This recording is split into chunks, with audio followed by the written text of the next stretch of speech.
మునుగోడు నియోజకవర్గంలో మద్యం విక్రయాలపై విధిస్తున్న ఆంక్షల విషయంలో వెనక్కి తగ్గేదే లేదని స్థానిక ఎమ్మెల్యే కోమటిరెడ్డి రాజగోపాల్ రెడ్డి స్పష్టం చేశారు. ఆదివారం మునుగోడులోని తన కార్యాలయంలో మద్యం వ్యాపారులతో ఏర్పాట్లు చేసిన ప్రత్యేక సమావేశంలో ఆయన మాట్లాడారు. నియోజకవర్గంలో ఇప్పటికే అమల్లో ఉన్న మద్యం షాపుల వేలాల్లో ఎలాంటి మార్పులు ఉండబోవని, ఆరోగ్యకరమైన సమాజం కోసం వీటిని ఖచ్చితంగా పాటించాలని ఆయన ఆదేశించారు.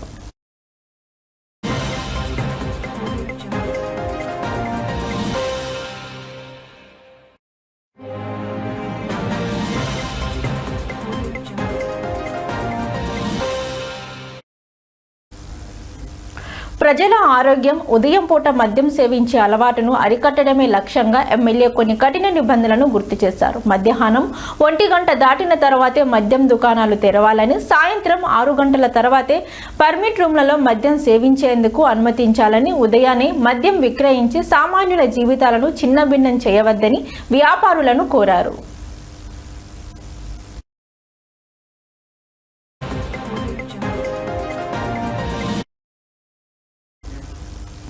మద్యం వ్యాపారం కేవలం లాభాల కోసమే కాకుండా సామాజిక బాధ్యతతో కూడి ఉండాలని రాజగోపాల్ రెడ్డి పేర్కొన్నారు. ముఖ్యంగా యువత ఈ వ్యసనానికి బానిస కాకుండా చూసేందుకు గ్రామాల్లో మరిన్ని అవగాహన కార్యక్రమాలు చేపడుతున్నట్లు తెలిపారు. నియోజకవర్గంలో ప్రమాదాల నివారణకు పోలీసుల సహకారంతో తనిఖీలు మరింత ముమ్మరం చేయనున్నట్లు వెల్లడించారు. మద్యం తాగి వాహనాలు నడిపే వారిపై కఠిన చర్యలు తీసుకోవాలని అధికారులను సూచించారు.